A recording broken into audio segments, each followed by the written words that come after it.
various levels. Some of them were at regional, and some of them were national. Obviously, from those days to date, a lot of changes have taken place, Mr. Speaker. But the principle remains the same, that if this water is managed at a lower level, and this, in this case, at the county level, then we should be able to have people who have a feeling for the people, who are directly connected, who will not steal the money for water, mismanage the resources for water, so that the county can have water flowing in the taps. Mr. Speaker, this has been a challenge everywhere. And we have been told, Mr. Speaker, that one of the problems is that, and when we speak to the management, like the one in Tana River, they tell you we still depend on the old infrastructure. And Mr. Speaker, the infrastructure that has been there is the one that was built by the county governments, not county government, county councils, Mr. Speaker. And county councils have been gone for more than 10 years. But still, these water companies depend on that infrastructure. And Mr. Speaker, we therefore have this challenge of non-revenue water. Non-revenue water has been told by our able chairman when moving, is that water which nobody can account for. It is there, it has been utilized, but nobody can account for it. So, Mr. Speaker, we have also been told that these companies are 100% owned by the county governments, which effectively means, Mr. Speaker, that for the infrastructure to be upgraded, for the infrastructure to be where we want it to be, the new investment must be put into the infrastructure of water. Mr. Speaker, it's not enough for us to just blame the management of these water companies. We must start thinking of solutions. And Mr. Speaker, for new money to be put in these water bodies, then it means, Mr. Speaker, we must start thinking of a way of ring-fencing some money which comes from the Senate to go down to the governors, and they be told that this money is for water, and you cannot touch this money. Mr. Speaker, if we could develop that kind of legislation, that is one way forward, and we must start thinking around that issue. Because it appears that if that is not done, like one of our senators here has said, it's the same money, the money goes to the county revenue fund, and the same county revenue fund is used to pay for trips by governors, officials of the counties, and so on. And the money doesn't reach for development of water. Even where they have collected something, you find that that money doesn't go there. Mr. Speaker, we had the same problems with dispensaries and health centers. And you remember, Mr. Speaker, when we were passing the laws that involved the universal healthcare laws, we said that some money needs to be left at the dispensary level, at the health center level, so that if a fence has broken down, the local committee there is able to deal with that matter. If it is a car that has a puncture, the local committee is able to withdraw money from the revenues they are developing, they are collecting there, and do something about it. Mr. Speaker, what is so difficult about us also creating some serious thinking following that model around ring fencing money for water, so that money we vote here can go down there, yes, to the governors, who are the people who are supposed to, by law, arrange the budgets. But in between, some money be ring-fenced for water, so that infrastructure of water can grow.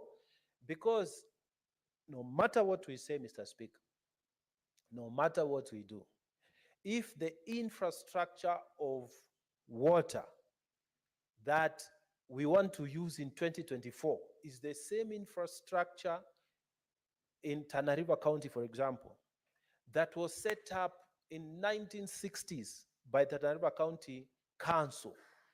It will never work, Mr. Speaker. We must start thinking as a Senate of a way of pushing money so that infrastructure can be upgraded. Mr. Speaker, there's another thought also that we need to think, because this is a house of ideas. Mr. Speaker, 100% we have been told is owned by, the shares are owned by the county governments. So in Tana River County, Tawasco is owned 100% by the county government of Tana River. And Mr. Speaker, the county government of Tana River will tell you we don't have money to invest for infrastructure. Money is being delayed from coming from the national government. Our equitable share is little. Tana River government will tell you we do not have sufficient funds to do fresh investments. Then, Mr. Speaker, why can't we start focusing on finding a way within the law to unlock that 100% shareholding? Why can't we think of privatizing part of those shares so that those who are interested in investing in water can come in and take over management? They can buy in 30% shares within the companies. They can buy in 40%. They'll be present in the management and in the boards of our county boards for water. So that, Mr. Speaker, a person who even may be benevolent, if you've made your money, maybe you made your money abroad, or you made your money in legal practice, or you made your money in investment elsewhere, or whatever you do, and then you wish to purchase shares within the water companies of your county, and you become a shareholder because you want to do something for your county. Mr. Speaker, if you have reached that level where 100 million shillings is not an issue with you, 500 million is not an issue, and you want to retire, and you feel like you want to do something special, Mr. Speaker, it is possible.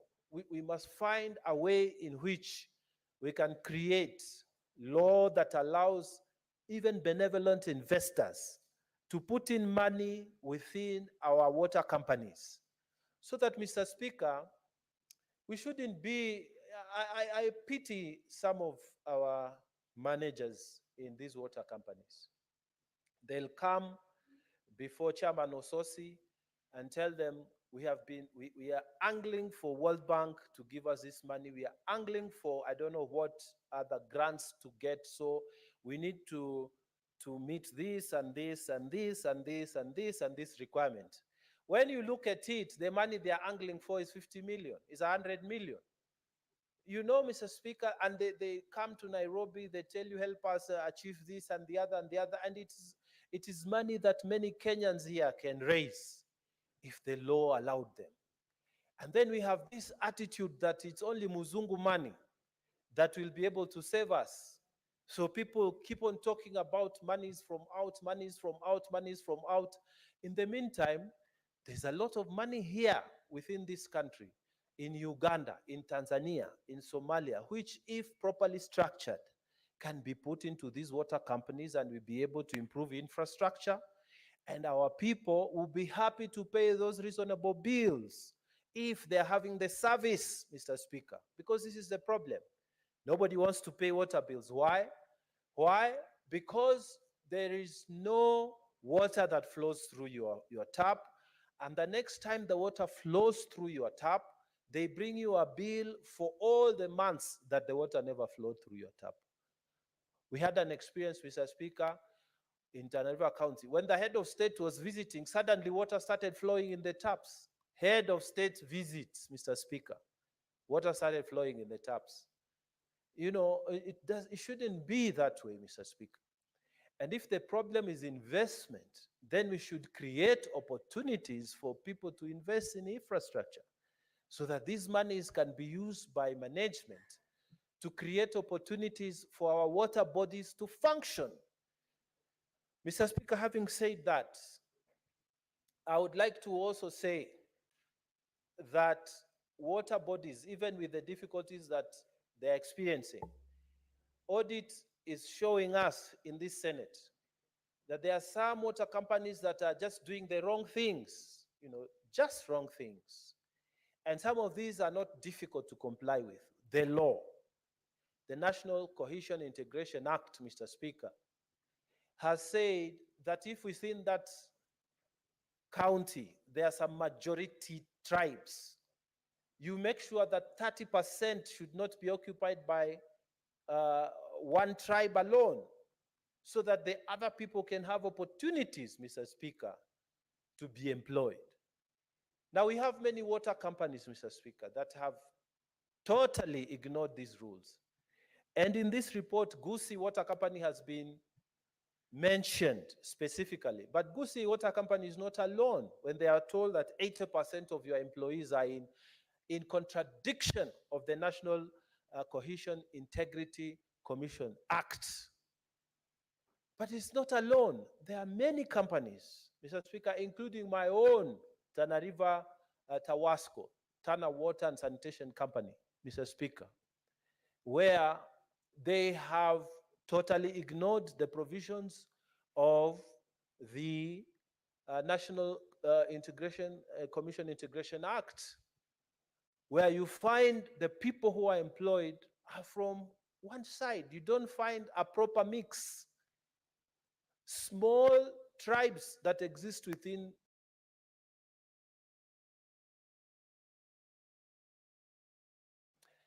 what are the consequences of flagrant disobedience of the law?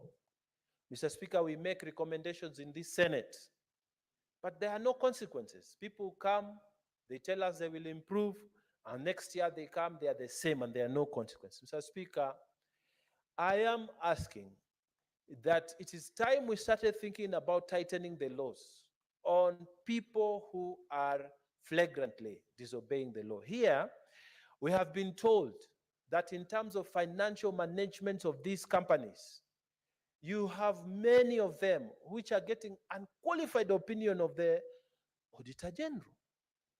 Now, if the Auditor General says that the opinion they are giving in terms of financial management of your monies, the funds that have been made to you, is unqualified opinion, Mr. Speaker, and then no consequence is visited upon them. Instead, in the next meeting, they bring some documents, like the chairman said, they generate documents so that they tell you, oh, we were only told, our opinion was only bad because we didn't have this and this other document. Now we have them. I like the stand Mr. Chairman has taken, that the documentations that have not been assessed by the Auditor General should not be accepted by the Senate committee. People should go through the processes, Mr. Speaker. And Mr. Speaker, there should be consequences, because after we make recommendations, there should be consequences. I always feel very let down by some of these guys. ESCC sits in the Public Accounts Committee. They have a permanent representative there. And they are told there's this a problem, this a query. ESCC moves there, they sit there, collect allowances, and they do nothing, Mr. Speaker. And there are other bodies there. You find they come and sit, they listen, and recommendations are made. Instead of action being taken in real time, the reason that you are put in that committee so that you can take action in real time, nothing happens. Mr. Speaker, we want to see action on these audit reports. Consequences must visit those who are flagrantly breaching the National Cohesion Act. Water companies that are not following the law, Mr. Speaker, they should feel the pressure of the Senate. Mr. Speaker, a few people must be arrested for breaching the Public Financial Management Act. Mr. Speaker, if this happens, then we shall have some discipline. Aside from the investment, we need enforcement of the law, Mr. Speaker, so that we can bring some form of discipline and direction from the Senate on these water companies. We've been told water is life. And an appeal has been made here that senators, we must take interest in the management of water companies in our places where we come from. And I accept that that's a good appeal. But we also need from the National Committee enforcement. If somebody is not doing his work, surely let a few people take personal responsibility. If this starts happening, Mr. Speaker, we shall be able to create proper management of our water companies, and our people shall receive water, the water they have been using. They will be billed for water that they have been using.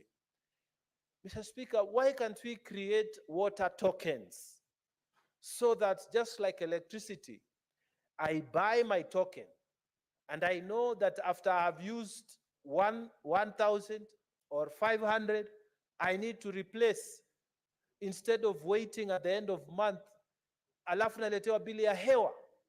Mr. Speaker, time has come, we use technology to make sure our water companies are also functional. So we should not only invest in the infrastructure, but also in technology so that people can pay for services that have actually been rendered. We are doing better in electricity, but we can also do good in water sector. And this means we must start focusing there as a Senate.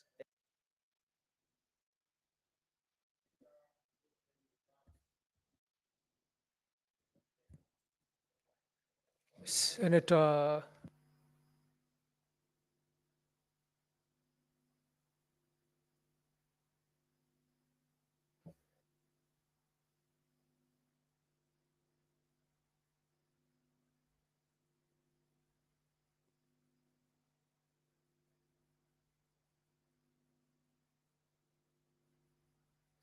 Senator Sifuna Edwin. Thank you, Honorable Speaker. Allow me to begin by commending the County Public Investments Committee that is ably chaired by the Senator for Vihiga, the Honorable Osotsi. Honorable Speaker, I have had occasion to be present in some of his meetings, especially when the management of the Nairobi Water and Sewerage Company was appearing before this committee. And I can assure you that I saw the sort of commitment by members of the committee and especially the chair to make sure that we right the wrongs in many of these water companies. Honorable Speaker, as you can see from the report, the chairperson and the committee have demonstrated in-depth knowledge and understanding of the issues that are facing these water companies, and they are making recommendations that will help in trying to resolve some of the issues that have bedeviled these particular water companies. I'm also very proud, Honorable Chair, that this committee has done almost 80 of those water company reports so far, and that we are at 100% in terms of addressing the question of ownership, which was not the situation that was obtaining prior to Senator Osotsi being the chair of this committee. So therefore, Honorable Chair, let me take this opportunity to thank the chair, the Senator for Vihiga, who's also my deputy party leader. These are some of the things that Kenyans have come to expect from the very high quality leadership from the Orange Democratic Movement. And we are setting the pace for other committees, Honorable Chair. Honorable Chair, allow me to address two things that have been raised by the committee, and they have had the chair make various references to the situation with water in Nairobi County. The first one, Honorable Chair, is the question of non-revenue water. And I know that from the discussions before that committee, Nairobi County, or the Nairobi Water and Sewerage Company, is one of those companies with the highest non-revenue water. And various reasons have been cited. Honorable Speaker, in very simple terms, non-revenue water is revenue that somehow leaves the company but is not billed, and the county does not receive money, or the company does not receive money for that water. And one of the issues that have been cited is dilapidated infrastructure. Truth of the matter is, here in Nairobi, the water and sewerage infrastructure that we are operating on has been stretched beyond its capacity. And as the chair said, we are still relying on the original water and sanitation infrastructure when the city was actually built by the Mzungu. Honorable Chair, one of the things that I have never understood is if you look at our laws, there is a law that is called the Urban Areas and Cities Act. This law, under sections 5 and 6, provides for a framework of cooperation between the national government and the county government, and especially the city county of Nairobi, recognizing the unique position of Nairobi City County amongst the 47 counties. This uniqueness arises from many things, including the fact that Nairobi City County is the capital of the Republic. It hosts the diplomatic headquarters of many countries. It also is a seat of government. Many national government institutions are actually situated here in Nairobi. Honorable Speaker, under that act, the expectation was that in the realization of the uniqueness of Nairobi, the national government would support development of heavy infrastructure or critical infrastructure like the water and sanitation infrastructure. But this has never happened. If you speak to the management of the water company and the county government of Nairobi in general, Honorable Speaker, the amount of capital outlay that is required to bring the sanitation and water infrastructure up to speed, Honorable Speaker, it is something that would require over 5 years allocation under the equitable revenue share for us to be able to do that infrastructure. As we speak, Honorable Speaker, the existing sewage network, for instance, covers only 37 or 30% of the total square area of Nairobi County. And Honorable Speaker, as you know, these has also, the past few years, I've seen a lot of rapid development in terms of housing.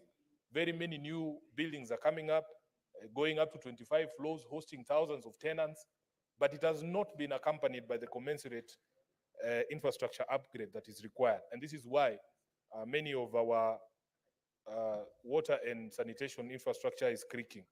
So, Honorable Speaker, I continue to call on the national government to honor its responsibilities under the Urban Areas and Cities Act to support Nairobi's development of certain critical infrastructure, including our water infrastructure, Honorable Speaker, so that we can be able to meet the needs of the people of Nairobi. Secondly, Honorable Speaker, the committee has highlighted the specter of illegal connections and what the chair has called outright corruption. There are stories we hear in this city, Honorable Speaker. Very serious allegations are made against the management of Nairobi Water City Company, the people who work there, that, Honorable Speaker, even though they told us that there is this program of equitable distribution of water across the city, that there are unscrupulous people within the company who are even themselves merchants of water, people who own water bowsers, who are aware of the distribution schedule, who will make sure that, Honorable Speaker, the running joke is that some of them have mjengos going on and they tell their contractors, just wacha nifunge Nairobi West and then I'll come and see you at the hardware, Honorable Speaker. Knowing that you are shutting water supply to Nairobi West, then your bowsers are available for the people of Nairobi West to buy water from you. So these stories, Honorable Speaker, unfortunately for us, we rely on other institutions, and we have complained even at the Committee of Public Accounts that unfortunately for us as a house, our role ends somewhere. That once we bring up these matters before these committees, we depend on other institutions of government, including the EACC, to be able to follow up and to be able to bring some of these matters before the courts so that we can stop these malpractices. I remember, Honorable Speaker, and I don't know if Chair of this committee can recall, that when the Nairobi Water team was before his committee, there was a discussion about the discharge point for sewage from these exhausters in Nairobi. And the management there could not tell you on average or in a day what are the identities of the trucks that have delivered or have discharged this morning. They cannot tell you the number of times a vehicle specific registration number has appeared there. And it becomes very difficult for you to manage revenue if you're operating like that. So, Honorable Chair, if we do not focus on this question of illegal connections and corruption within our water companies, we are doing nothing. And by the way, I used to think that cartels, for instance, in water, are shadowy figures who you cannot point out. Honorable Speaker, the people doing illegal connections are known within our communities. It is the inefficiency of the water companies that supports the existence of these cartels. Because the people there, especially in the informal settlements, have come to realize that the suppliers down there who have made illegal connections somehow provide a more reliable service than the water company itself. So if these issues are not addressed, Honorable Speaker, then we will not be doing anything. Lastly, Honorable Speaker, I want to just comment on I think on something that the speaker, the chairman said, that the recommendations are arrived at by consensus. And in replying, I would also want him to advise if this consensus is just amongst the members of the committee, or if in fact the uh, management of the water companies themselves share in some of these recommendations, because it is important that you get the buy-in of these stakeholders, especially on conflict areas such as the Kisii and Nyamira situation that you have referred to, the Bungoma and Trans Nzoia one. If there is no commitment from those stakeholders to resolve those problems, there's not going to be resolution of those problems. So therefore, Honorable Speaker, I want to thank the committee. I thank them for the support that they are rendering to all these entities for them to be able to improve. At the end of the day, Honorable Speaker, what the people of our counties expect is reliable water supply. If you look at the statistics, the people who in this city have access to water 24 hours are less than 40%. The rest of us, Honorable Speaker, we have to play pata potea with our water supply. And this is a situation that is not acceptable. And we have to call out the management of these companies. We have to call out the management of our counties to ensure that this is done. Nairobians have waited for so long, Honorable Speaker, because you know there's a project that we were following very closely on the northern collector tunnel that was supposed to add an additional 170,000 cubic meters of water to our daily supply, which would have helped because we are running a deficit of over 200,000 cubic meters of water every day. We need to be updated on the situation with the northern collector tunnel and all the other water projects that the people of Nairobi have been waiting on, so that we are able to assuage the situation and as well in the other counties. With those many remarks, Honorable Speaker, I thank you and I support the position that has been taken by the committee. Thank you, Senator Sifuna. I was really hoping that when you were talking about the honeysuckers, and you would have informed the House that they discharge their sewer in rivers, and we have that problem. Senator Cherargei? Thank you, Mr. Speaker, sir, for this opportunity to make a few comments on the report of my sister committee of County Public and Investment. I think in the last session, Mr. Speaker, it was a joint committee, and I'm happy during that session, Mr. Speaker, we were not able to look at these issues, and I know they are very busy because they have to look back for almost, Mr. Speaker, from 2013, because during the public investments, we could not look at public accounts in the last session. But I'm happy in the wisdom of the Senate, Mr. Speaker, we have seen the need to have a public investment committee.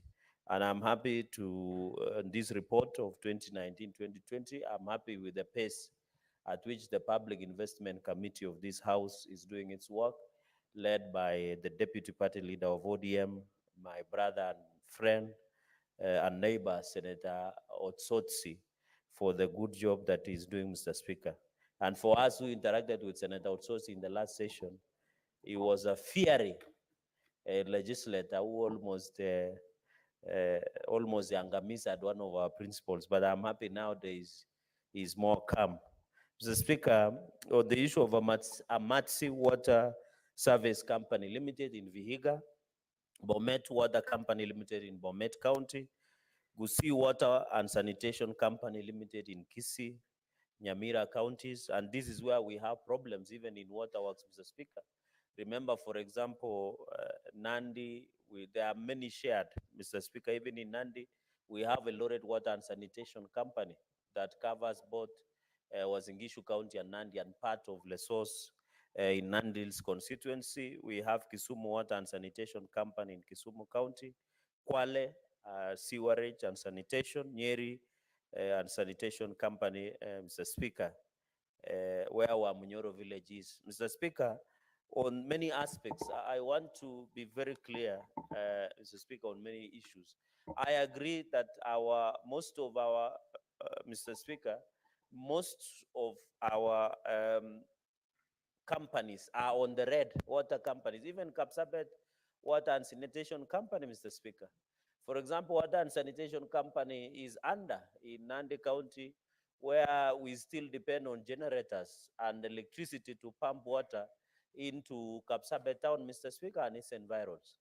We had expected that the government would expedite the construction of a Keben Dam, Mr. Speaker, which was upscaled to 24 billion Kenya shillings, Mr. Speaker. I know there are a number of dams across the country, like Tuaga Dam. There is also Carmenu Dam, Mr. Speaker. There is Posta Dam in Bomet. There is also Itare Dam in Nakuru. Chemasusu Dam was complete. We had one, the Aror and Kimwarer dams in Elgeyo Marakwet County, Mr. Speaker. We have two rivers in Wazingishu. Mr. Speaker, we have the one of Sondu Dam that was supposed to cost for 40 billion, that is between Kericho, Nandi, and Kisumu counties, among other dams across the country, Mr. Speaker. So it is very important that water is life, water should be accessible, Mr. Speaker. If a society where it will reach a point that water is more expensive than soda or any other beverage, Mr. Speaker, as a society, we have collapsed. I know in northern part of the country, we still have challenges of access to water. And we remember we were being told that there is aquifer waters, especially in Turkana and that northern Pel, where we were being told up to 70 years access to underground water, to especially regions, your county like Garissa, Wajir, Mandera, among other counties in the northern frontier, Mr. Speaker, is very critical. As a society, Mr. Speaker, when you don't have water for domestic use to drink, Mr. Speaker, there were, many years ago, there were clamor for changes in reforms of water sector, Mr. Speaker. Even, Mr. Speaker, as we grapple with the challenges of access to water in eastern and northeastern parts of this country, where ours is rain-fed, Mr. Speaker. We are lucky from where I come in Nandi. The reason why we don't have so much challenge of access to water for domestic use, drinking, and other usage is because of rain-fed kind of access to water, Mr. Speaker. In fact, even and counties that border Indian Ocean, Mr. Speaker, there was even a proposal of Mzima Springs that is not sufficient. We need desalination of because the auction water is salt, Mr. Speaker. Those are some of the access to create water in these areas, Mr. Speaker. But yeah, can you believe living in Nairobi is like living in some eastern or northern eastern of this country? Because, Mr. Speaker, water only appears in Nairobi like medicine, Mr. Speaker. No one is sure. That is why the thriving business of water bowsers in this city, Mr. Speaker, where at the moment there are many water bowsers, even in when you drive in the Nairobi roads, Nairobi streets, Mr. Speaker, you will always spot water bowsers. It's a booming business. Because, Mr. Speaker, I don't know it was by default or by design, where the supply of water has collapsed in this city, Mr. Speaker. We were being told the northern corridor of Muranga should provide sufficient water, sufficient water to Nairobi city, Mr. Speaker. So, Mr. Speaker, I can tell you many Kenyans, 4 million plus residents of Nairobi, Mr. Speaker, there is no difference with people who are living in Wajir or Turkana in terms of access to water. You have to buy water, which is expensive in terms of household expenditure, Mr. Speaker. You know, many families across the country, Mr. Speaker, spend 60% of their income on food. Food be inclusive of water, Mr. Speaker. I think that is a challenge as a country we must grapple with. And I think as a country, our people should be able to access clean and safe water wherever they are. 50 million plus, Mr. Speaker. And therefore, we want to ask counties, because most of these water and sanitation companies are domiciled within counties, Mr. Speaker. We want to ask, Mr. Speaker, we notice, and I want to confirm that we don't have smart meters, where you still have clerical waterworks, the meter readers, I'm told the first president of this republic was a meter reader in this city, Mr. Speaker. And I know Senator Okiya Omtata might be aware because he's good at litigation, that he was the meter reader, Mr. Speaker. So you get people, clerical still go and read, Mr. Speaker, and I don't know, you can be a meter reader and become a multi-billion in this country. So, Mr. Speaker, when you go and they still read it physically using motorbikes, using access, and then write, Mr. Speaker, we need to introduce smart meters so that we protect and ensure accuracy in terms of declaring in the financial statement. And I think water sanitation companies should introduce, Mr. Speaker, smart meters so that you don't need to be there. Even Kenya Power and Lighting and Company, although that's another, it was one of the scandals that did affect this country was provision of smart meters in Kenya Power and Lighting Company. We need smart readers, smart meters, so that our people, we can know. So Speaker, I was shocked that these meter readers come and read and then go and approximate how much you will pay. But if you had smart reader, it gives us the precision of a military marksman, what you should pay in terms of access, Mr. Speaker. And therefore, even it will also assist non-revenue water, Mr. Speaker. Because the fact that that water is lost, it means that revenue is lost, Mr. Speaker, in terms of non-revenue water. And therefore, we need to have even, Mr. Speaker, and technological era. Kenya is boasting of being technological savvy, Mr. Speaker. For example, we need to ensure that we have GIS, Geographical Information System, Mr. Speaker. When you have Geographical Information System, Mr. Speaker, GIS, it can tell us where is the pipe leakages, where there is pipe burst, the way Kenya Pipeline Corporation are using in terms of GIS.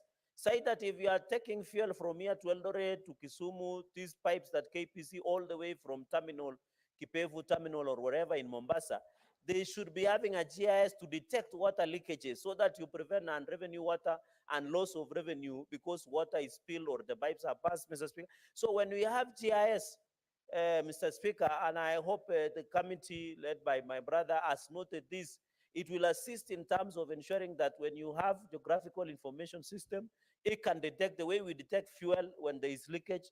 They can become precise, Mr. Speaker, and ensure that we can be able to detect any leakages of water or burst pipes in the system or infrastructure within. And I hope other companies, like whether it is coast companies, whether it is in Rift, whether it is in Nairobi here, it should be able to use GIS, Mr. Speaker.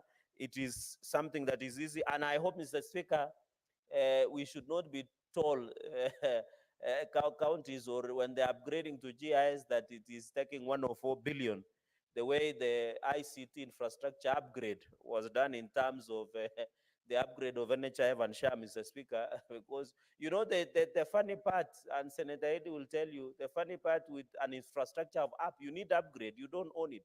It becomes absolute. So when you pay a lot, like the way you are paid 104 billion for infrastructure in terms of NHIF, then there is a big problem because that's software, you'll keep it improving, Mr. Speaker. Then, Mr. Speaker, on the issue of what I am happy that there is a report.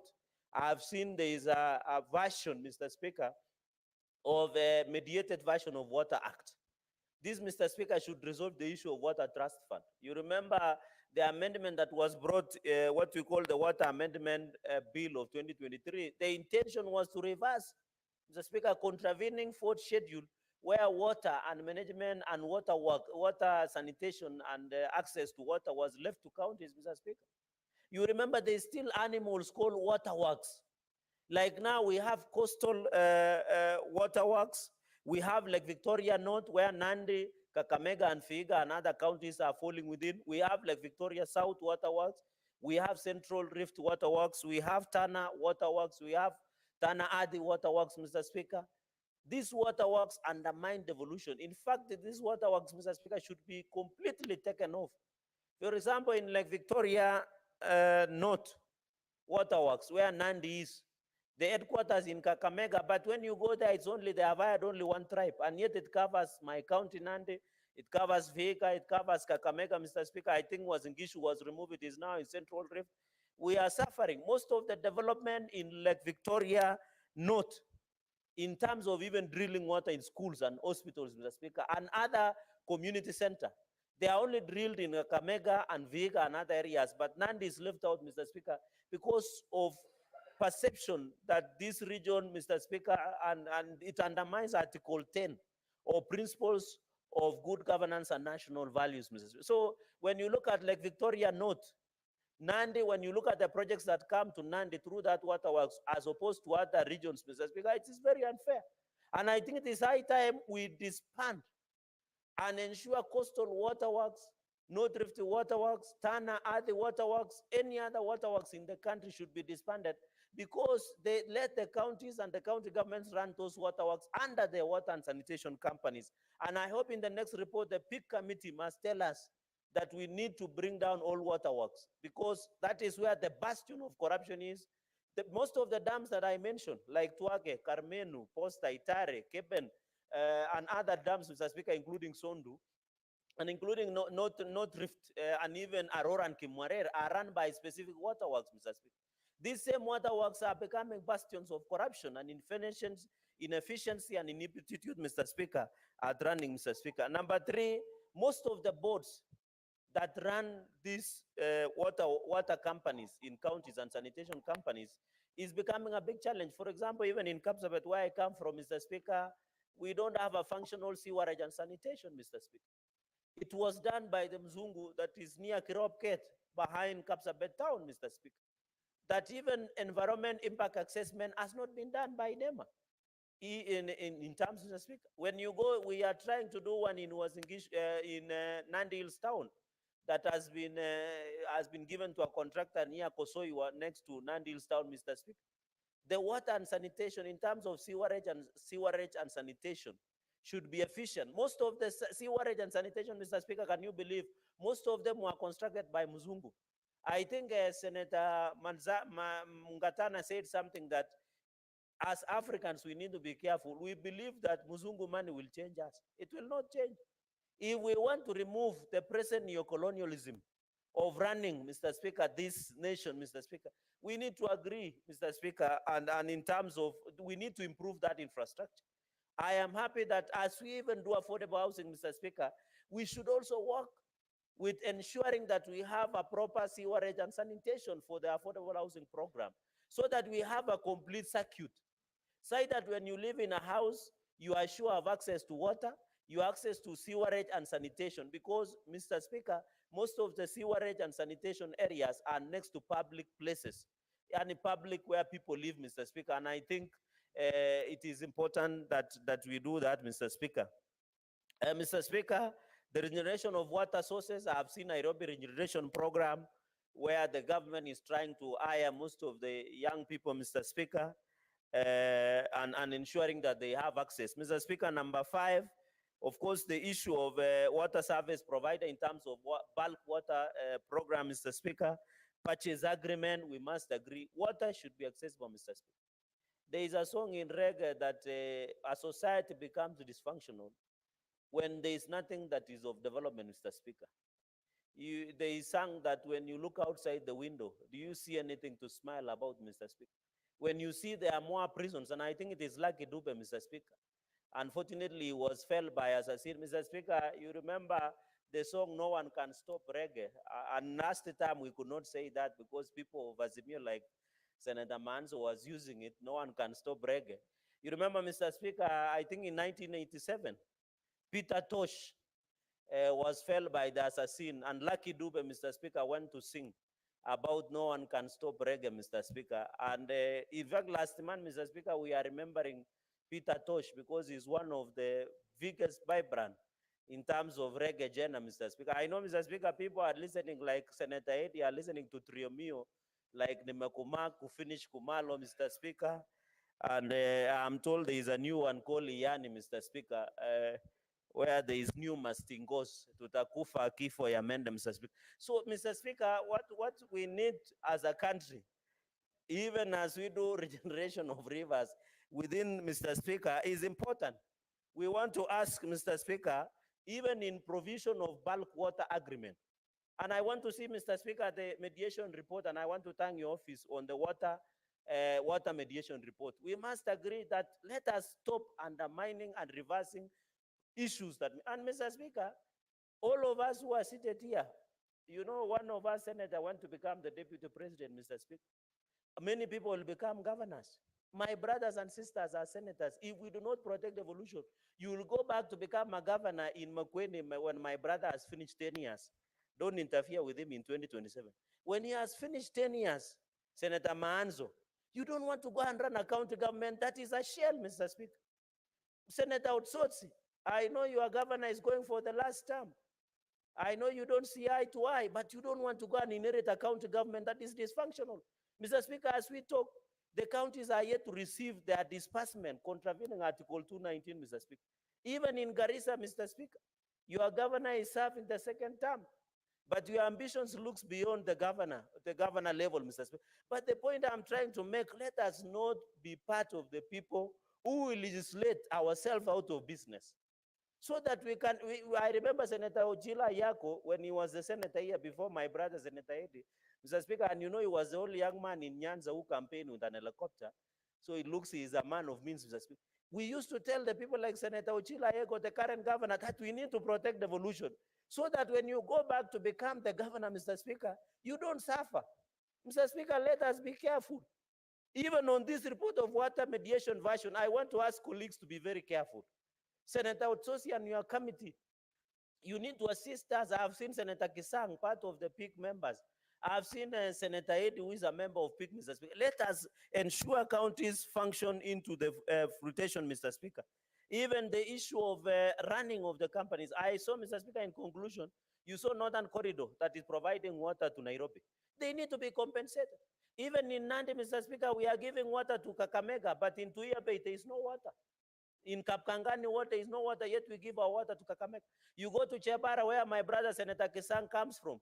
Water is taken to Eldoret. The people of Chebara are not receiving access to clean and safe water. Yet they are protecting the source of water that comes to Eldoret. We are protecting the water that goes to Kakamega. Muranga is protecting water that comes, Mr.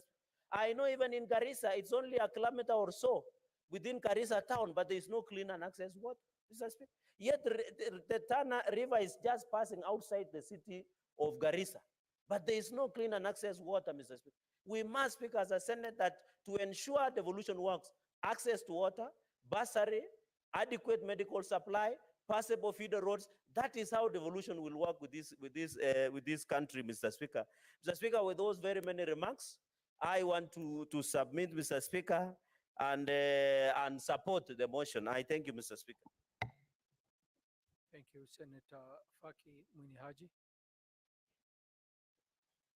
Asante Mheshimiwa Spika pia kunipa fursa hii kuchangia ripoti ya kamati ya uwekezaji wa umma katika uchunguzi wao wa mashirika ya maji katika kaunti zetu. Shirika la maji la Amasi Water Company, Bomet Water Company, Gusii, Kisumu, Kwale, Nyeri na Wajir. Mheshimiwa Spika, maji ni uhai, na inasikitisha kuwa ripoti hii imeweza kuweka wazi kwamba kaunti zetu nyingi zina shida ya maji. Zina shida ya maji.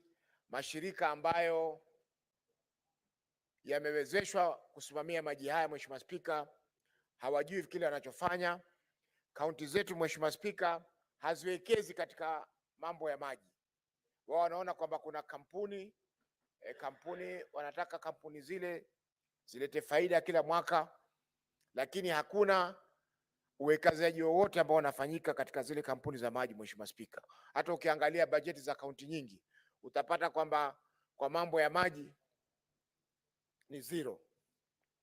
Mheshimiwa Spika, kabla ya kuendelea, ningependa kutoa kusahihisha Senator Ososi aliposema kwamba ile sewage yote ya Mombasa inaingia katika bahari ya Hindi pale Kipevu. Mheshimiwa Spika, sewage ya Kipevu ni ya sehemu ya Changamwe peke yake, si ya Mombasa nzima. Sehemu zingine hakuna sewage, watu wanatumia yale mashimo ya kawaida. Kwa hivyo sewage ambayo tulikwenda tukafuatilia mwezi wa 5 nafikiri na Senator Ososi pamoja na kamati yake ni ya Kipevu. Mheshimiwa Spika, na jambo la kusikitisha ni kwamba mpaka leo hakuja kuwa na maendeleo yote pale Kipevu. Vile ilivyokuwa tulivyokwenda, walisema kwamba pesa zitakuwa released na World Bank anytime tuweze kumaliza ile ukarabati uliokuwa unafanyika, lakini Mheshimiwa Spika, ni masikitiko kwamba kufikia leo hakuna kazi yoyote ambayo imeendelea pale na maji bado ya sewage yanaingia kwenye bahari. Mheshimiwa Spika, bandari ya Mombasa ni bandari ya kimataifa. Hatuwezi kuruhusu sewage iwe inaingia katika bandari yetu wakati kuna meli pale zinakuja, kuna mizigo, kuna vyakula vinaletwa, Mheshimiwa Spika, katika bandari ile.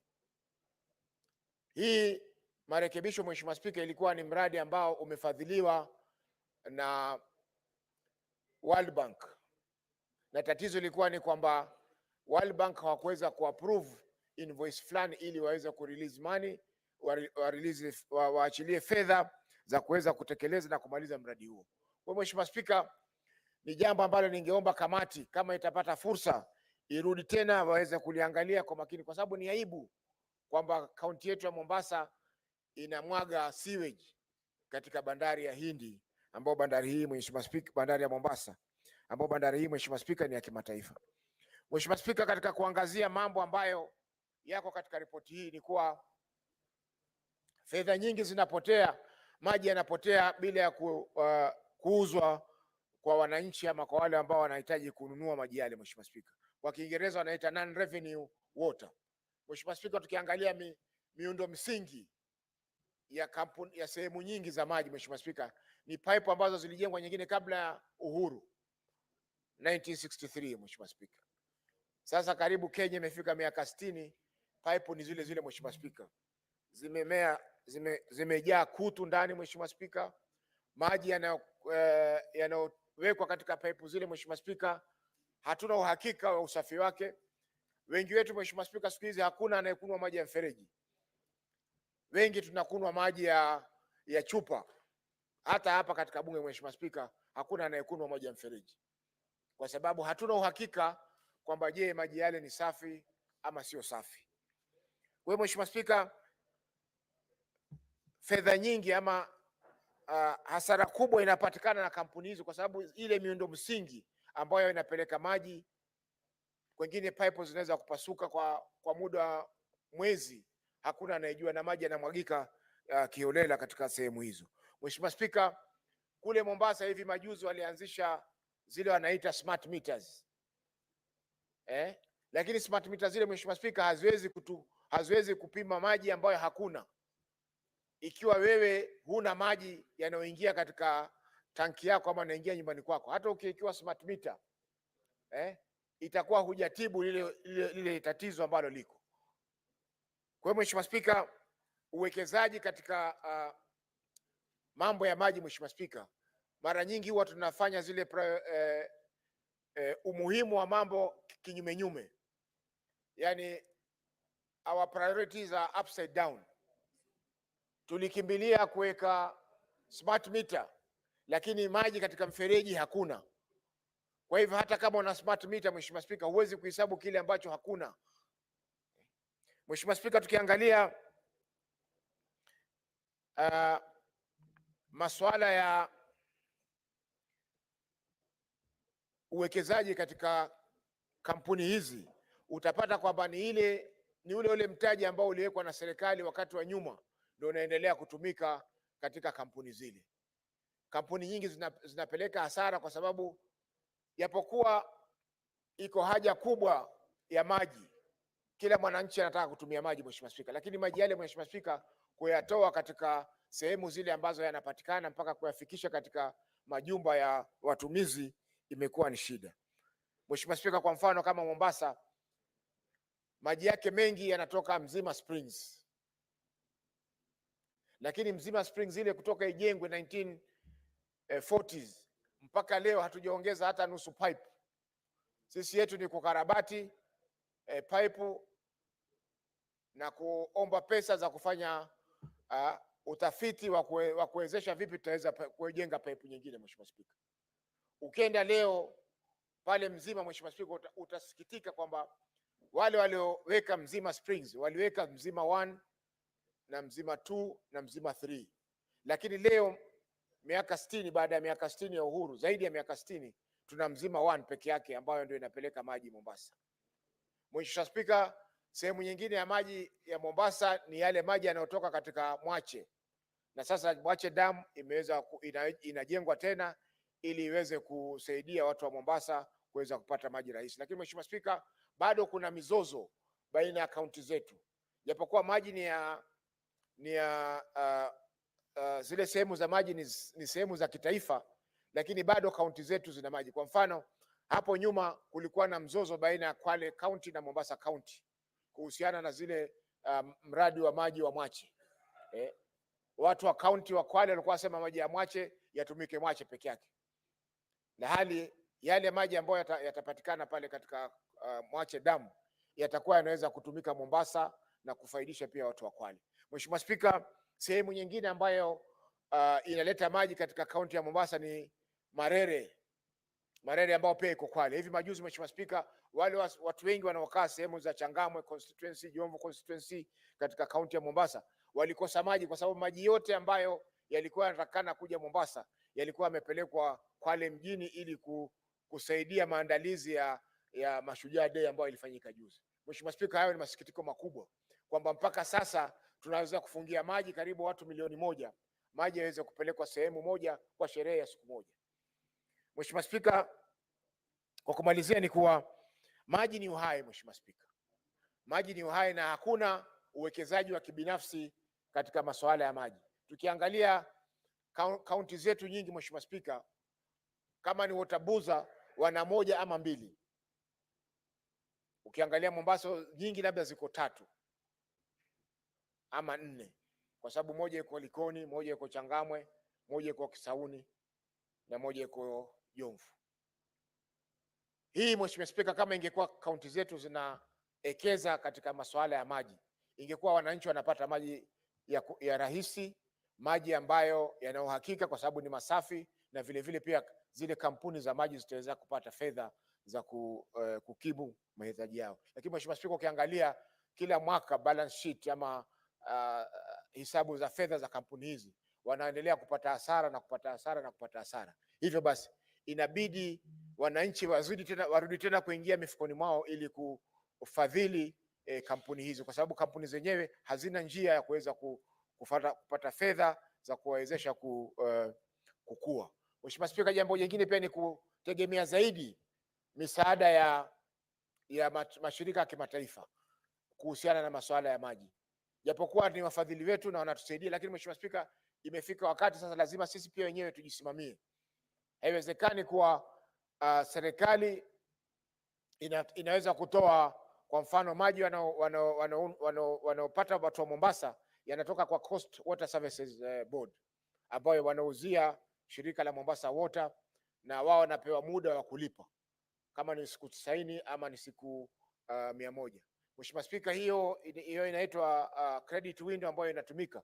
Mheshimiwa Spika, pia haisaidii kwa sababu utapata pia kwamba hufikia wakati maji yakafungwa, watu wakapigizana kelele, wakakimbizana, ndio maji yafunguliwe, wananchi waweze kupata maji. Kwa hiyo Mheshimiwa Spika, ni lazima kamati, mbali na kuleta ripoti hii, Mheshimiwa Spika, iangalie kwa ndani zaidi ni vipi ambavyo tutaweza kuzitoa hizi kampuni zijinasue na lindi hili la ukiritimba ambao unasababisha wananchi wakose maji na vile vile pia kampuni zisikue. Mheshimiwa Spika, kwa kumalizia pia haya mashirika ya kiserikali ambayo yako katika hizi sehemu zetu, kwa mfano Coast Water Services Board, kule kwengine iko Tana Athi, kule kwengine sio iko Lake Basin. Mheshimiwa Spika, kaunti zetu pia atakana zipawe hisa katika mashirika haya, isiwe ni shirika la serikali kuu wana supply maji. Ukiangalia kama wale wakurugenzi ama madirekta wale wanachaguliwa watu ambao hawana uzoefu katika maeneo yale. Hivyo basi inakuwa ni vigumu kuweza kuleta mawazo ama kuleta fikra ambazo zitaweza kusaidia kurekebisha zile kampuni zilizoko vile. Kwa mfano Mheshimiwa Spika, shirika la Coast Water Services Board, serikali inaweza kuwa na share moja, Kwale ina share moja, Mombasa, Kilifi, Tana River na Lamu kila moja ipewe share moja, ili wao pia wawe wana uwezo wa kueleza ama kusikiliza masuala yao katika mashirika hayo. Kwa hiyo mengi, Mheshimiwa Spika, naunga mkono ripoti hii na naipongeza kamati hii kwa kazi nzuri inayofanya ikiongozwa na kiongozi wetu Ososi ambaye pia ni naibu kinara wa chama chetu cha ODM. Asante Mheshimiwa Spika. Senator Wahome wa Matinga. Thank you very much, Mr. Speaker, sir. I also like to support the report by, by Senator Ososi. Mr. Speaker, sir, the issue of water litigation, the issue of water service provider has been longly handled for a very long time. Mr. Speaker, sir, indeed, senators are opposed and are determined to protect devolution. That being the case, we know that this is a function that's devolved and that must be undertaken by the counties. However, Mr. Speaker, it must never be lost to us that we have aspects of water, specifically in some counties, that cannot be handled by the county government alone, but must be a concerted effort by regional bodies. Therefore, Mr. Speaker, sir, I am one of those who support water development agencies because I think it's the high time that we change our approach in water reticulation. The issue of non-revenue water has been discussed and addressed by various speakers, senators in this house. However, Mr. Speaker, sir, the amount of investment that's required to put intelligent water systems, including the lines and the smart meters, including the reservoirs and dams, cannot be achieved by a single county. We are also it's also not lost to us, Mr. Speaker, that different counties are endowed differently. Some of these natural resources, where we have rivers, there are counties that do not enjoy those natural resources. And therefore, Mr. Speaker, it is imperative that we look at the water issue as a close-cutting multi-county issues and can therefore only be invested into by a government, both local and both county and the national government, by making water accessible to almost everybody in this country.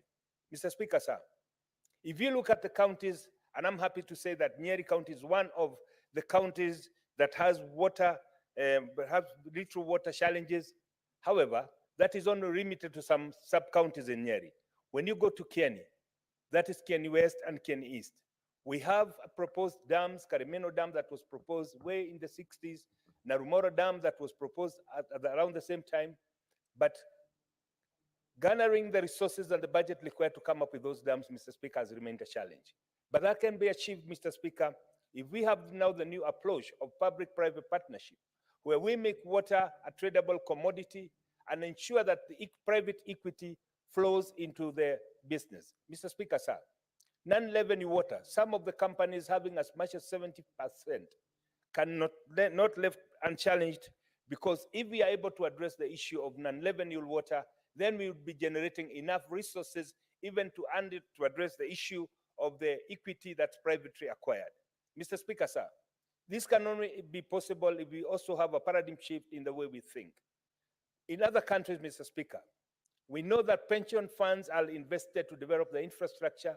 We know that pension funds are used to ensure that water, both clean water and sewage water, is addressed. Mr. Speaker, sir, as we address the issue of clean water, as we address the issue of potable water, we must at the same time look at what we do with the sewage water.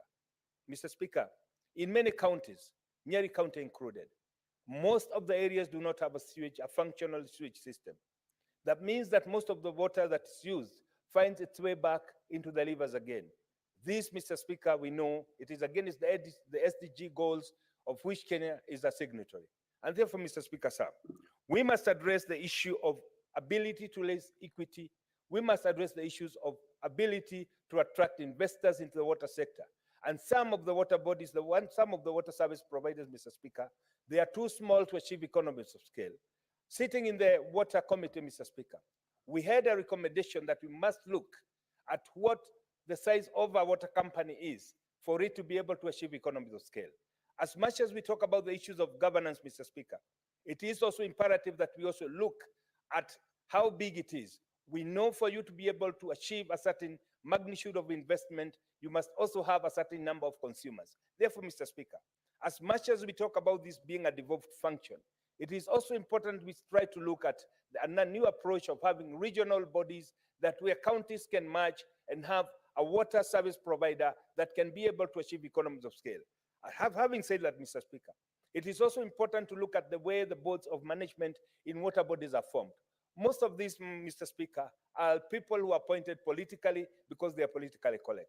We know that most water development agencies, most water service providers, they've become den of corruption because people who are elected as chairs, they go there to try and regain what they lost in politics. Mr. Speaker, moving forward, we must look at the issue of governance. We must look at the issue of accountability. We must look at the issue of transparency. But as we look at that, we must also look at the issue of being able to generate private equity to invest in the infrastructure so that we can reduce the non-revenue water, but at the same time also employing smart meters so that we know that the bulk water that has been generated can be dispatched and it is also consumed. That must happen for the clean water as well as also sewage water. Mr. Speaker, sir, we know that one of the biggest challenges, especially in the county of Nairobi, is having sewage flowing into the river. Mr. Speaker, sir, that can only be addressed if we account for every drop entering into the household and trying to address the same, but that it must also be treated so that what we discharge back into the rivers does not pollute our environment.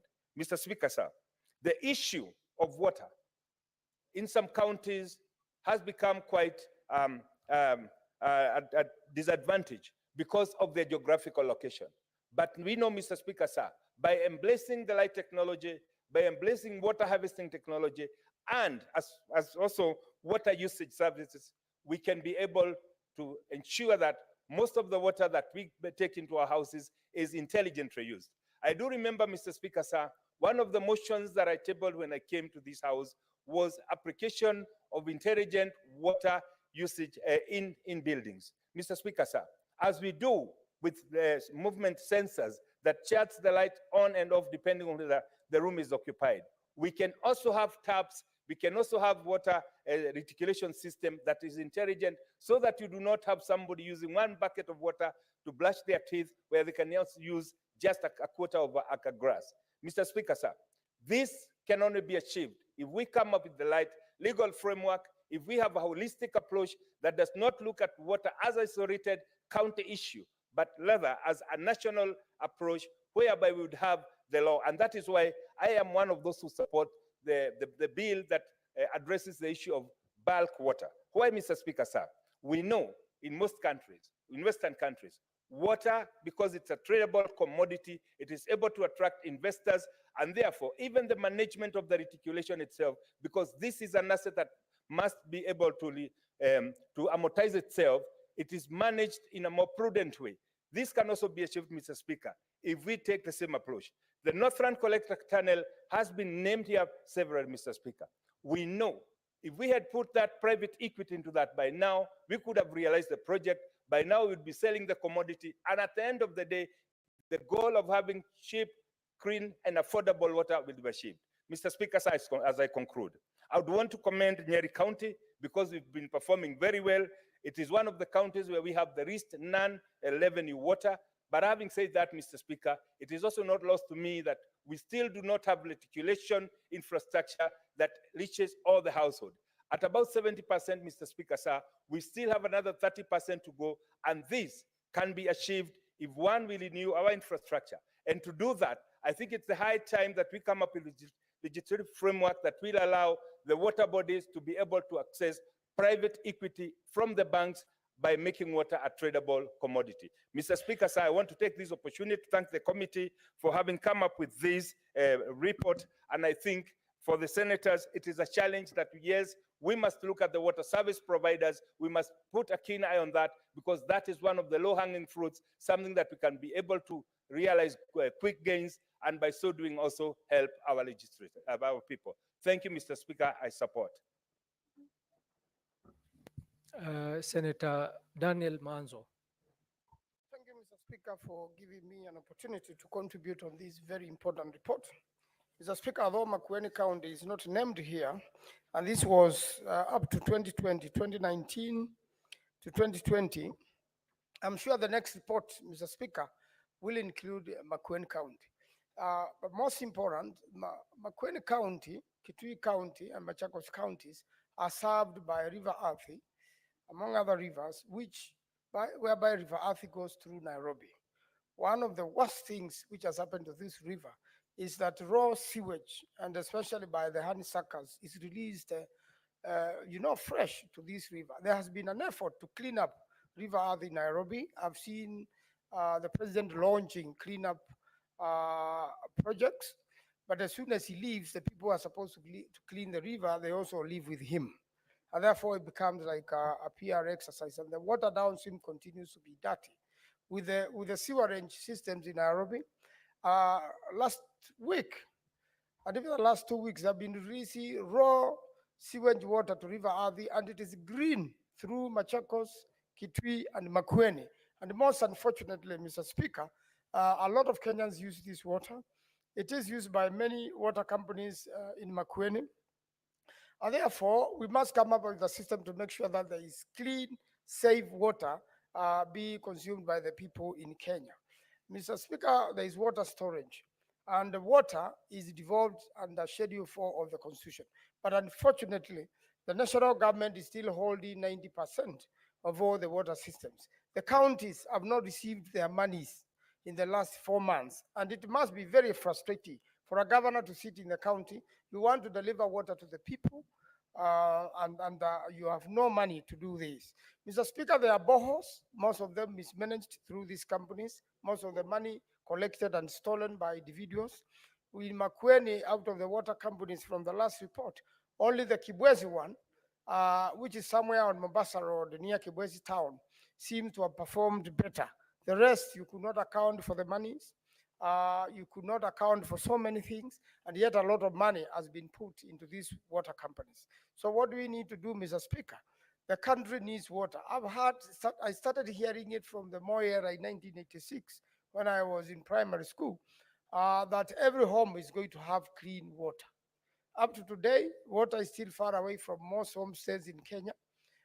Piped water is still not available to every homestead in Kenya. And yet, Mr. Speaker, is a very cheap way. Is the easiest thing to do if the government seriously invested in water first. You rather even stop all the other projects. Deal with water first. Get water to the people. And then next, go do the roads to the people. Probably by doing that way, then it will become much better. You will improve in irrigation. You will improve in agriculture. You'll have enough food for the people. And then do the roads so that the same can be transported to marketing places. Otherwise, Mr. Speaker, although they are good policies, they have not been implemented. The people of Kenya have waited patiently for clean water into their homesteads. It has not happened, and it does not seem to be in sight soon. Fwaka Dam, which has been talked about by quite a number of contributors here, is 94% done, but now stalled for the last 2 years. I am pushing the government. I was there recently. It is very expensive to delay a water project because the contractors are on site and they are charging the country. And it is not the only one. There were quite a number of them, the Mwacha Dam, the Northern Collector, and all of them, Mr. Speaker, seem to have stalled. So when will we give Kenyans water in their homes? All these dams, the Fwaka Dam was supposed to give water to Kitui, Machakos, and Makueni, even water for irrigation. When will this happen? And this is fertile land where farmers can grow a lot of food and can become the food basket of Kenya, and then can even sell abroad, because agriculture and agribusiness are one of the biggest businesses Kenyans can invest in, and every household has a meal every day and has some extra money to send children to school. Mr. Speaker, this matter of water must be taken very seriously by this House and by the government. We must have a proper law.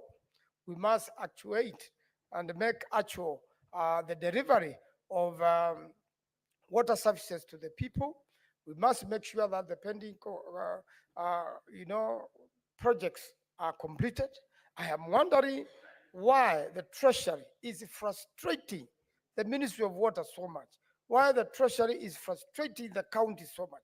Why can't money is going to the counties be given priority?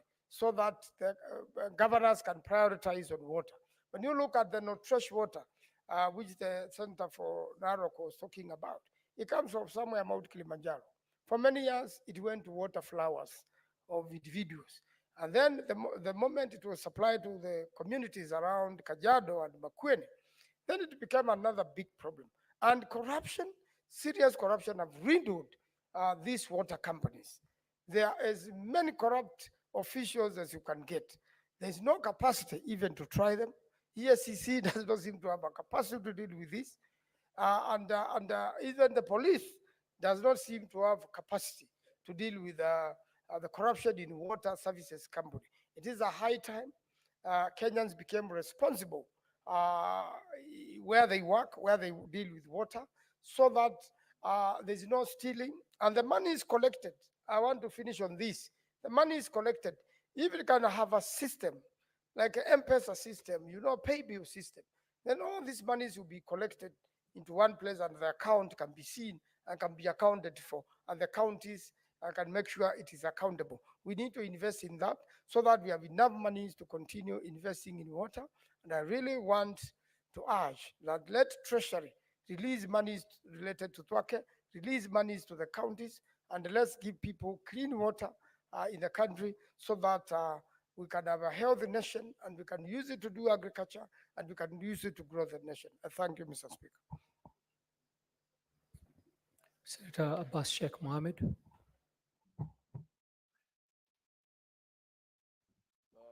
you, Honorable Speaker. Honorable Speaker, I want to also join the other members to support the report. Honorable Speaker, I think the report, I want to commend the committee first for the excellent work they have done, because visiting 80 water companies is not an easy thing for knowing the resources that is available to this country, this Senate. Honorable Speaker, water is actually a very crucial resources that is in our life.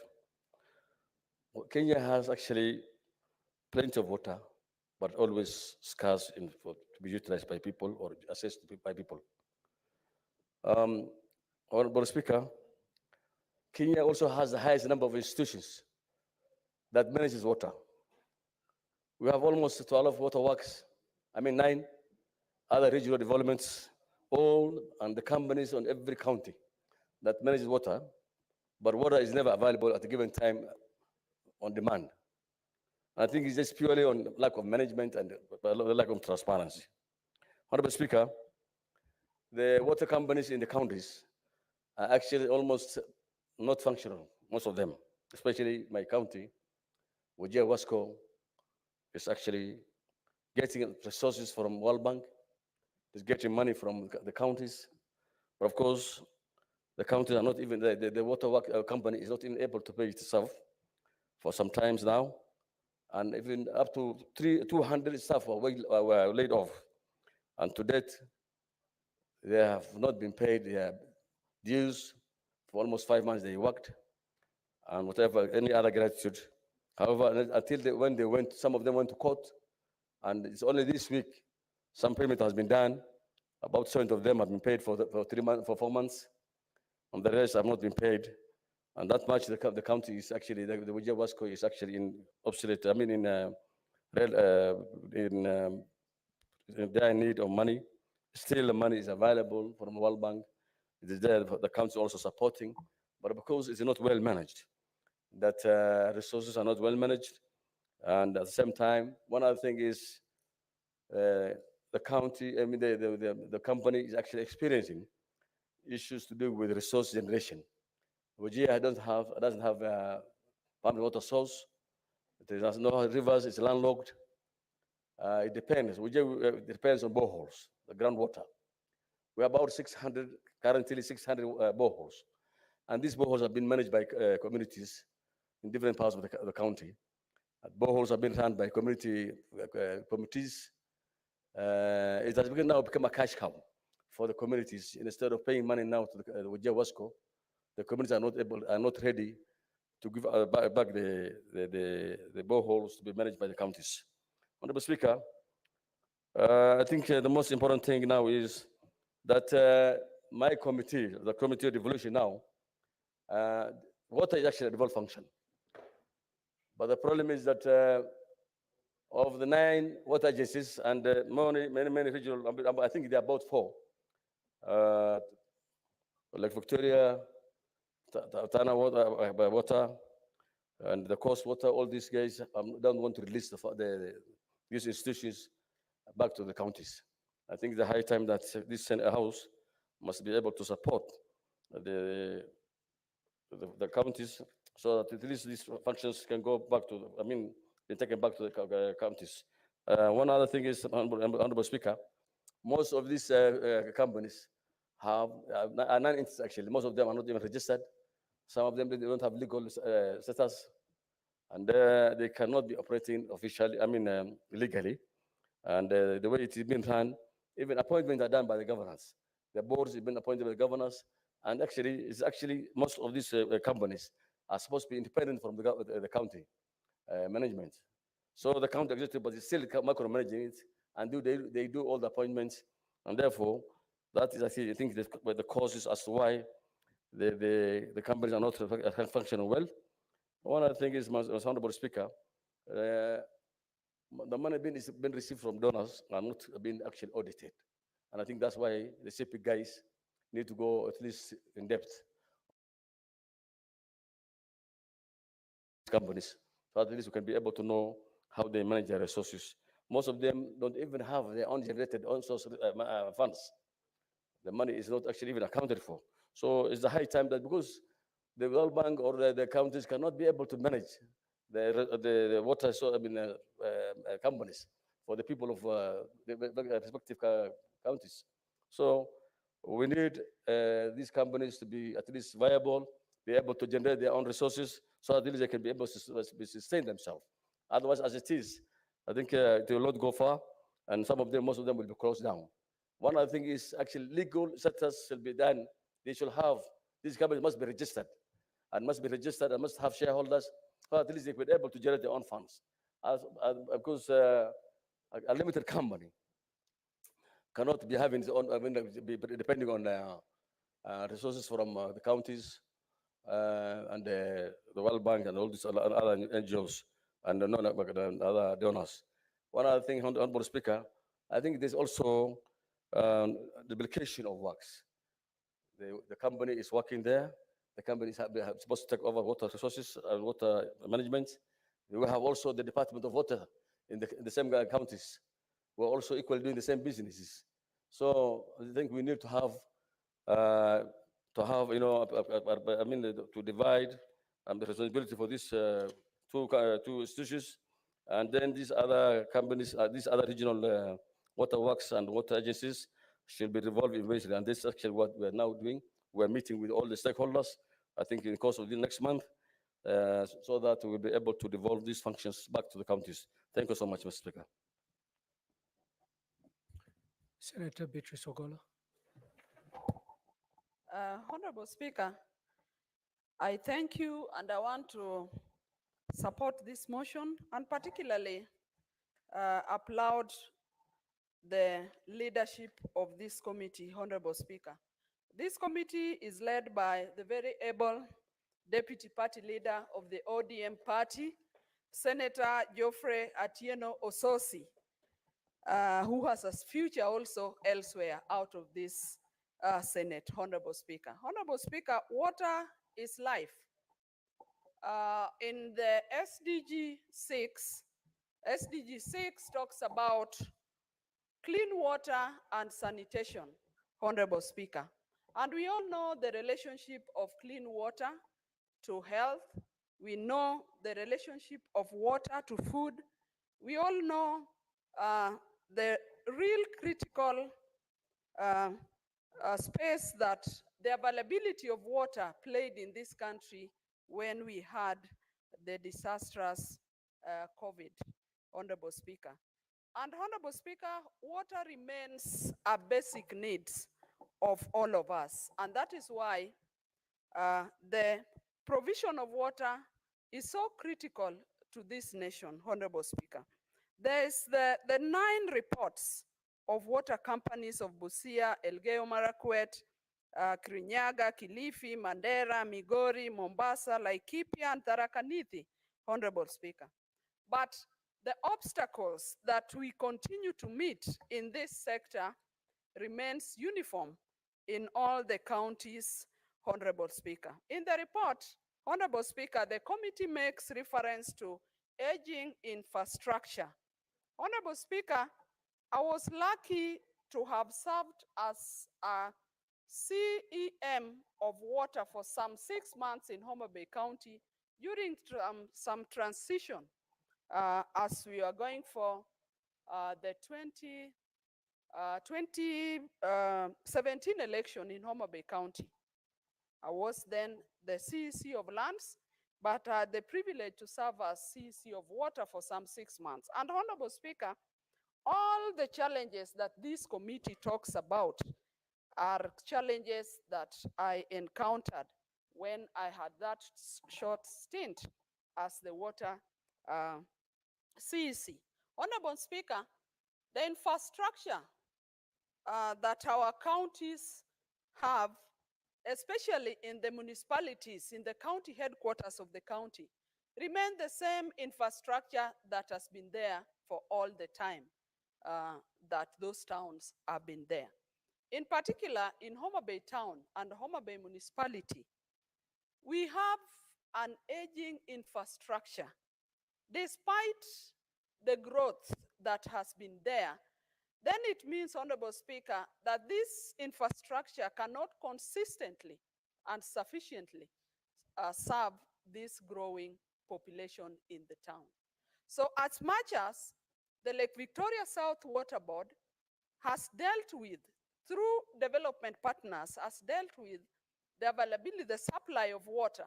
Honorable Speaker, if the counties or the companies do not get funds to deal with the distribution lines, with expanse distribution lines that can serve this population, then the issue of access to water by our people remains a pipe dream.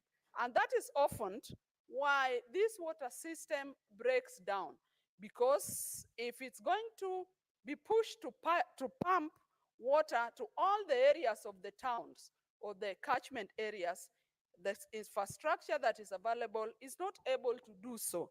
So, Honorable Speaker, the county governments or the boards and all the funders or the development partners must, as a priority, deal with the rehabilitation of the distribution lines of our water system.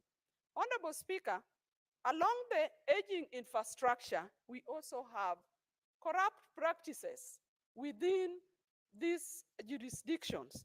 Honorable Speaker, there's the mention of illegal connections. And Honorable Speaker, when you reflect at all our urban centers, you often see the thriving business of water tankers. It is right to believe, Honorable Speaker, that most of the people dealing with the water tankers or the water boosters are also people within the water sector.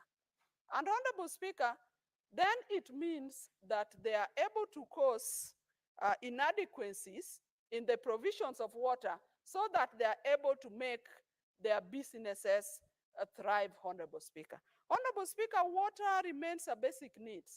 And as a country and as the world as enshrined in SDG 7, everybody should be able to access water as a basic need. Honorable Speaker, the report also mentions the high operating costs, and Honorable Speaker, this is a setback to the realization of a water supply in most of our companies. Honorable Speaker, most of the companies and the municipalities as we have still rely on electricity as a source of power. And a number of the companies are not able to pay their electricity bills. And so you have a lot of interruptions in the provisions of water in our municipality. Honorable Speaker, there's also a mention of governance. Honorable Speaker, in most of the companies, this is a menace that in providing water, this system, these provisions must be managed by competent people that are appointed, Honorable Speaker. We urge our governors that oversee these companies that go ahead and appoint people who can actually manage these water companies. The water companies must not only be limited to employment bureaus in our municipality. Honorable Speaker, I must also mention that our county bosses or the managers of the counties must also work on physical planning of the towns, because the physical plans enable the water system to be realigned to the urban centers.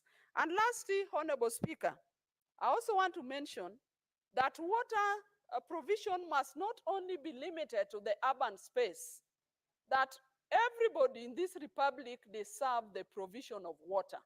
So our counties, as they focus on water provision in urban centers, we must also enhance access to water in our rural areas. Honorable Speaker, in my own sub-county headquarters, that is Ndiwa Town, as we talk, we have no water.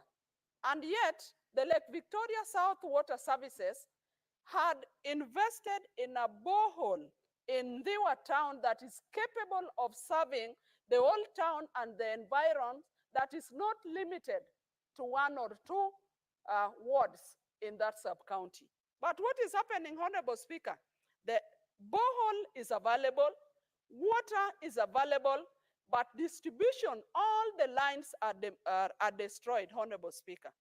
And Honorable Speaker, I've raised this with the Water Ministry and the Water Secretary, but all have been told is that the county government of Homa Bay should look at the rehabilitation of this distribution line. And I call upon our county government of Homa Bay, look at the rehabilitation of the distribution line of the main water supply of Ndiwa Town, so that the people of Ndiwa can be served. Honorable Speaker, we know that water plays a role.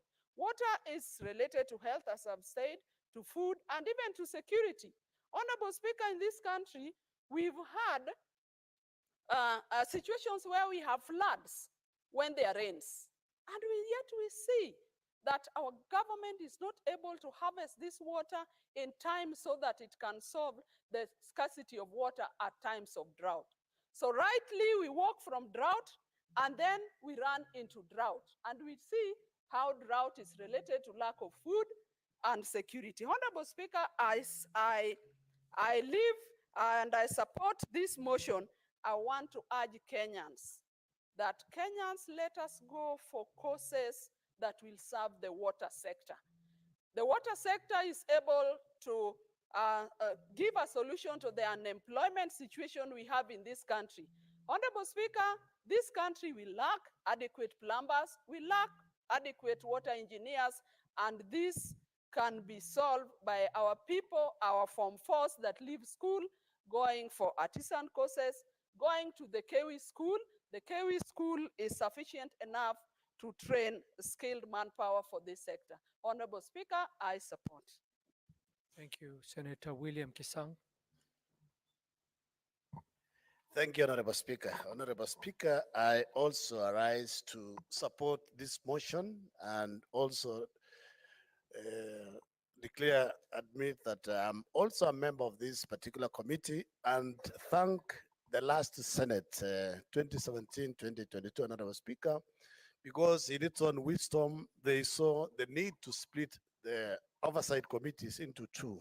Otherwise, the special funds and the water companies, Honorable Speaker, would not have been audited by this particular house, Honorable Speaker. And I want to thank also my chair, who is the deputy party leader of ODM. I know is really leading the committee very well. And I have also told him 2027 is likely to come and face us, so he needs to do a good job. Thank you, Honorable Speaker. Honorable Speaker, as a committee, as we went through the reports, the audited reports, Honorable Speaker, generally, one of the issues that we noted was weak management structures in the water companies, governance issues, Honorable Speaker, especially most of the water service providers didn't have competent boards, and some of them, if they had boards, Honorable Speaker, they thought they were independent from the county governments. They didn't say, they thought they don't have to report to the governor, to the CEC Water and CEC Finance, Honorable Speaker, but at least our committee has been able to bring things to order. And now, generally, most of the companies are run well. And we believe in the next audits, especially 2024-25 going forward, Honorable Speaker, some of these books will have unqualified accounts, Honorable Speaker, because all of them were either qualified, disclaimer, accounts, Honorable Speaker. So we've done a good job, and I believe soon they are going to see, we'll see the benefits of this particular committee in this particular water service providers, Honorable Speaker. What we want to urge our governors is to ensure they employ competent CEOs, competent board members, so that they can drive the companies well, Honorable Speaker, because those are the issues, the weaknesses that we saw. And basically, you had Senator for Wajir, Honorable Speaker, that some of the boreholes within the communities, they are run by an association, and the associations have even refused to cede management of these boreholes to the water companies. So basically, they are run as a club, and they don't pay. They just maybe charge a flat rate from the water users, and sometimes the water is not even enough, Honorable Speaker. Honorable Speaker, what we also saw as a big serious issue is what we call non-revenue water, non-revenue water, Honorable Speaker. You know, the standard loss is about 25%, but majority of the water service providers were way above, some even up to 72%. I think it is only one or two counties, Nyeri, and I think one more, were below the recommended loss of 25%, Honorable Speaker. But the other 70, 60, so basically it means you're losing more than half, more than 3/4 of what the water that goes to the pipes, Honorable Speaker. And there are two types of loss. There is a physical loss, basically because of the state of the pipes, and there is the commercial loss. The commercial loss, Honorable Speaker, is the water is already in the pipe. There are no losses through the pipes, but basically they don't peel the water that has been used by the users, or curtails, divert the water, they cut the water and sell directly to the water users. It's like what the Senator for Nairobi had said, Honorable Speaker. Generally, Nairobi Water Company should not be getting any support from Nairobi County government. It should be getting support. It should be self-sufficient, because we need water. You go to Karen, Honorable Speaker, almost every day, pipes are passed everywhere. They don't have any means to detect if there are any leakages within the pipeline, Honorable Speaker. So governors have shouldered. If county governments were not the Honorable Speaker, most of these water service providers basically would have closed, because they all get support from the counties in terms of to ensure they are able to pay salaries, they're able to pay electricity bills. Otherwise, Kenya Power would have basically closed most of them long time ago, Honorable Speaker. Honorable Speaker, it's also important that we encourage them to get smart meters. They need to get detectors, so that if there are leakages, they are detected quickly, Honorable Speaker. Recently, I think they partnered also with National Security, National Police Service, where we have what we call water policing. The water police officers are supposed to help and assist the water service providers to detect where there are illegal connections, so that they don't lose water, Honorable Speaker. Honorable Speaker, is in terms of water, in terms of the regional bodies, we have 9 of them. But imagine, Honorable Speaker, some of these water regional agencies take loans on behalf of water service providers, and the water service providers don't know. They just find themselves, there's a loan here, they were not involved, they didn't negotiate. A visibility study of the water projects were not done through them, so they just see loans and people are coming to the regions that there is a project that is coming up. Honorable Speaker, I know most of my colleagues also want to contribute. I just wanted to put the last comment. The last comment is there is an issue in terms of property. There are some plans, vehicles, equipment, and even the land where some of the water service providers are domiciled, Honorable Speaker, and they don't have the titles. They don't have block books for the vehicles, Honorable Speaker. They are still within the regional bodies. And we have given intergovernmental agency, we have given the counties, the governors, and regional bodies, Honorable Speaker, to ensure within a certain period of time, the assets that belong to the water service providers should be handed over to them so that it improves their balance sheet, Honorable Speaker. Honorable Speaker, I know in areas like Elgeyo Marakwet County, it's a young county. Basically, we have a few small water service providers, and they are still struggling. I believe the agencies within that region and the county government will assist them. What will help mostly, Honorable Speaker, along Keria Valley, we have conflict as communities because of water. I believe if water is managed very well, basically even inter-clan or inter-community conflict because of pasture, because of water, will be reduced if, Honorable Speaker, our governors sit down and they ensure our people get clean water across the counties. Honorable Speaker, I don't want to say much so that I cede time to my colleagues. I support and I support. Thank you, Senator. Senator Hamida Kibwana. Thank you, Mr. Speaker. Mr. Speaker, I support this motion, and I commend my very able chairman, deputy party leader, ODM, for the good work that he has been doing so far. Mr. Speaker, I just wanted to note for very few minutes, just the cross-cutting points. The cross-cutting, actually, I was looking at the audit report, which was considered by the team. The companies, the water companies, Mr. Speaker, have taken loans, some of them due to develop infrastructure for big dams, but they end up not being able to do it. The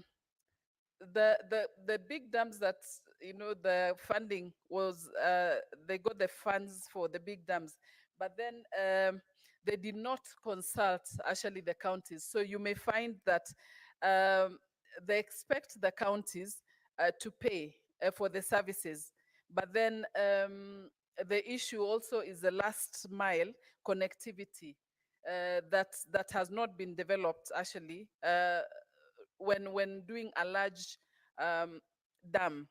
Now, a large dam without last mile connectivity, Mr. Speaker, does not work, I think, very well. And then the counties are expected to pay off. Mr. Speaker, when assets are developed with the water companies, they retain the assets, but do not transfer liabilities, but transfer liabilities to the county. So you find counties are overwhelmed with monies, fundings to be paid, and yet this is a challenge for financial statement to the water companies, to counties. Mr. Speaker, also I remember the Auditor General was able to see the liabilities but no corresponding assets to the water companies. Mr. Speaker, this becomes a big issue and a problem to the water companies to give a fair, correct view of the financial position. Each time we are always, we are always having issues with the water companies that they cannot account for the financial position. And to some extent, it's an indication that the national government is not ready Mr. Speaker, to take care of those functions. The other challenge, Mr. Speaker, is that the counties do not have the co-ownership, actually arrangements between the water companies, the water companies and the national, at the national level and the county level. That one is also an issue. Mr. Speaker, the non-revenue has also been mentioned, the non-revenue water. It is, Mr. Speaker, a thorn in the flesh. They blame the old piping system, breakages, illegal connections, many other issues. But I think water companies need to invest on this one. And they do need to invest in new technologies to detect leakages, like the upgrading the pipes and also the smart meters, Mr. Speaker. We need to embrace the smart meters to tackle the commercial losses through the interfering of the meters. We always have people reconnecting and doing all sorts of issues. And that's why actually the counties go at a loss. There's some counties, Mr. Speaker, I related, they have multiple water companies. For example, Machakos have 6 or 7 companies, water companies. Kiambu, you recall, it has about 8 water companies. That is a challenge, Mr. Speaker, because most of the water companies are not economical viable. One last thing, Mr. Speaker, is oversighting and management is quite difficult on this one. The recommendation is to bring down the water companies to a number that is easy to manage, Mr. Speaker. One, but not the least, Mr. Speaker, is I remember the areas of shortness of water supply. You find like Gusii are sharing, Gusii and Nyamira are sharing, that they are co-owning within the county. So you have the shortness of water, adequate supply, inadequate supply of water. Then other places you find adequate supply, but no infrastructure. The water system, replacements of the pipes, Mr. Speaker, put the companies in a very awkward position.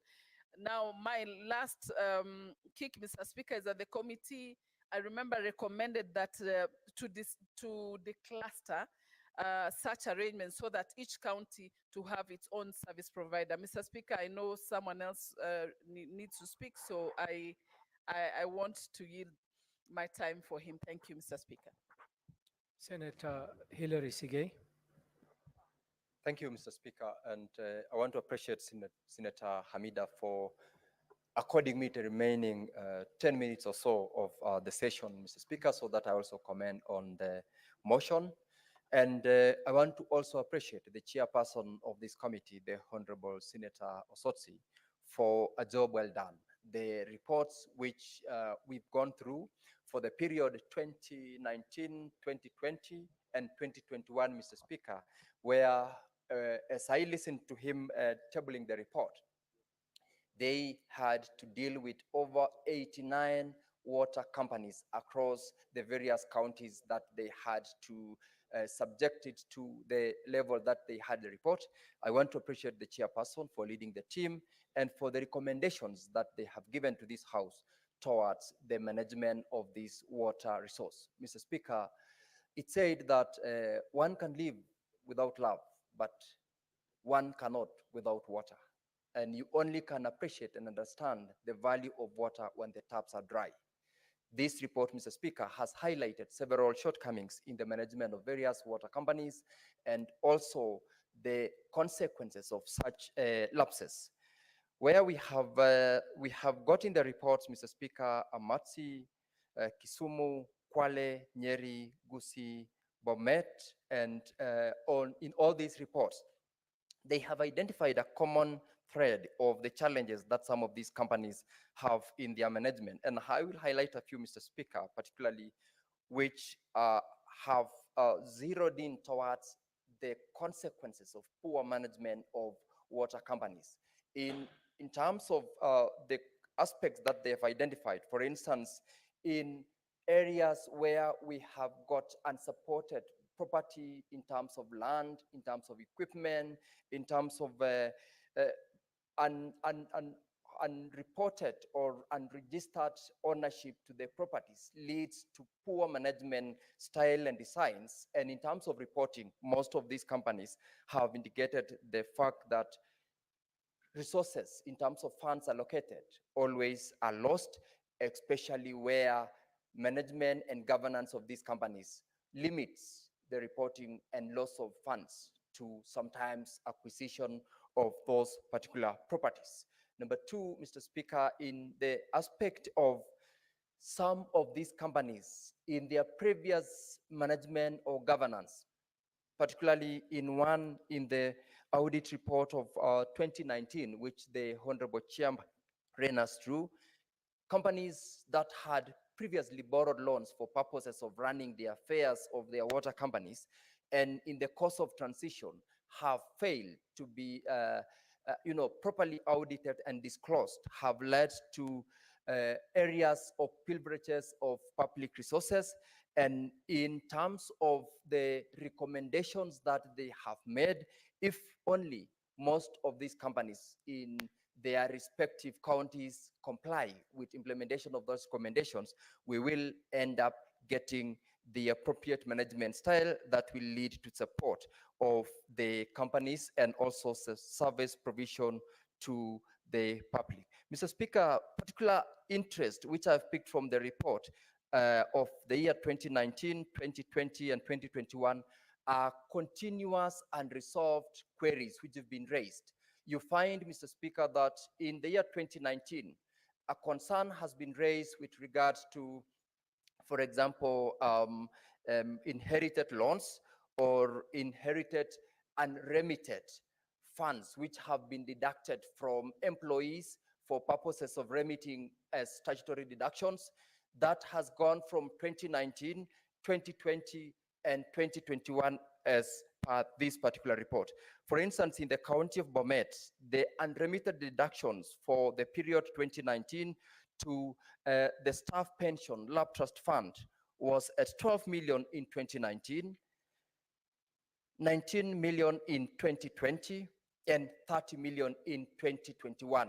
That tells you, Mr. Speaker, that despite the recommendations that have come from the Auditor General in directing the management of such companies, the county governments, because of their poor governance structure, have failed to commit to such recommendations, and the consequences of which is continued ballooning of those unremitted and collected deductions from the management of the staff salaries. Another very important and key note that we've picked from this report, Mr. Speaker, is non-revenue water.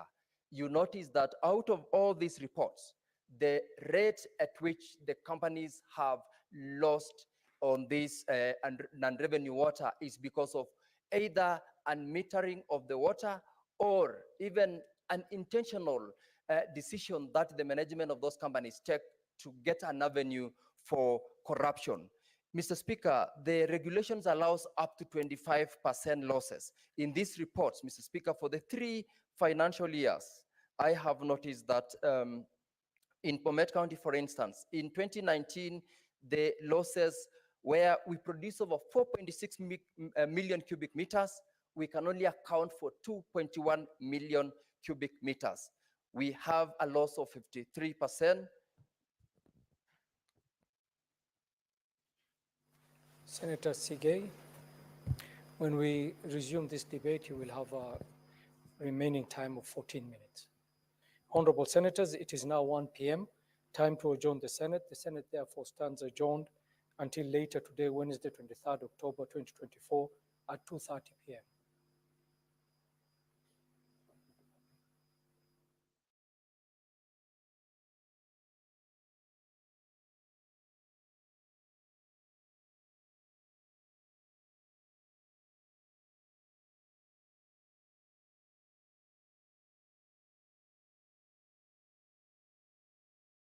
Well, it is exactly 3 weeks until Election Day, and the Kamala Harris for President campaign got the very best news it could possibly get today on the first day of in-person early voting in Georgia. It was a record turnout for early voting in Georgia. Today's turnout beat the previous early voting turnout in Georgia in 2020. That early voting turnout record in Georgia 4 years ago led to the first Democratic presidential victory in Georgia in 32 years when Joe Biden won Georgia.